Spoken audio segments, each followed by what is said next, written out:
Okay.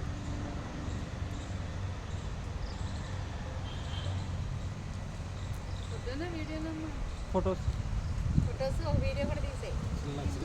లాస్ట్లో add చేస్తారు అన్ని.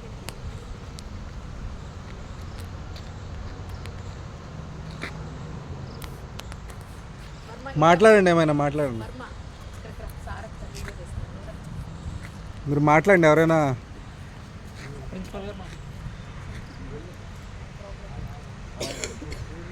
వరల్డ్ ఎయిడ్స్ డే సందర్భంగా ఈరోజు శ్రీ వైఎన్ బీఈడి కాలేజీ నుంచి ట్రైనింగ్ పొందిన టీచర్లు ఫ్యాకల్టీ కలిపి ఈ లెపరసీ హాస్పిటల్ నందు సందర్శించడం జరిగింది. ఇక్కడ ఉన్నటువంటి రోగులకి కొన్ని పనులు, అలాగే వాళ్ళకి డైలీ నీడ్స్ సంబంధించిన థింగ్స్ని ఇక్కడ ఇవ్వడం జరిగింది. అలాగే విద్యార్థులందరూ కూడా అక్కడ ఉన్నటువంటి రోగుల యొక్క పరిస్థితిని చూసి సమాజంలో ఇటువంటి రోగులు ఎవరన్నా ఉన్నా కానీ, లేకపోతే ఇటువంటి పరిస్థితులు ఉన్నటువంటి పిల్లలు కానీ, ముఖ్యంగా హెచ్ఐవి ఎయిడ్స్ సంబంధించినటువంటి పిల్లలు కానీ ఎవరన్నా ఉంటే ఇక్కడ హాస్టల్ ఫెసిలిటీని ఇక్కడ ఏర్పాటు చేయడం జరిగింది. ఆ హాస్టల్ ఫెసిలిటీని కూడా ఉపయోగించని చెప్పి సిఇఓ గారు ఇక్కడ మాకు చెప్పడం జరిగిందండి. సో అదే విషయాన్ని విద్యార్థులందరికీ చెప్పి మీ ఊళ్ళల్లో కానీ, మీకు తెలిసినటువంటి బంధువుల్లో కానీ, మీ చుట్టుపక్కల ప్రాంతాల్లో కానీ ఎవరన్నా ఇటువంటి ఎయిడ్స్ పేషెంట్లు కానివ్వండి, లేకపోతే ఎయిడ్స్ బాధపడినటువంటి పిల్లలు కానివ్వండి, అలాగే లెప్రసీ బారిన పడినటువంటి పెద్దలైనా సరే ఇక్కడ ఉచితంగా మందులు ఇవ్వడంతో పాటు ట్రీట్మెంట్ చేయడం జరుగుతుంది.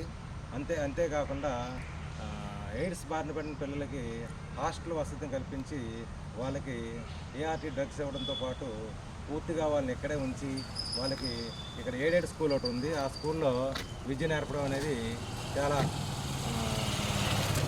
మనందరం కూడా చాలా గర్వపడాల్సిన విషయము.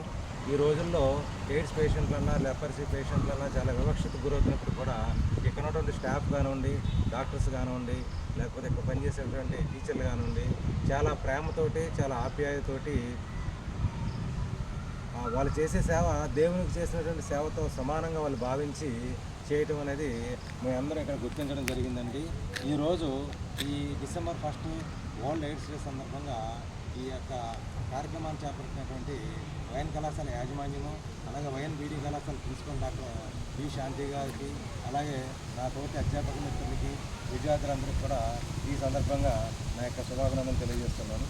Thank you sir. Leprosy and AIDS hospital ఏంటంటే రెసిడెన్షియల్ అనేది ఏర్పాటు చేయడం అనేది చాలా ఆనందించదగిన విషయము.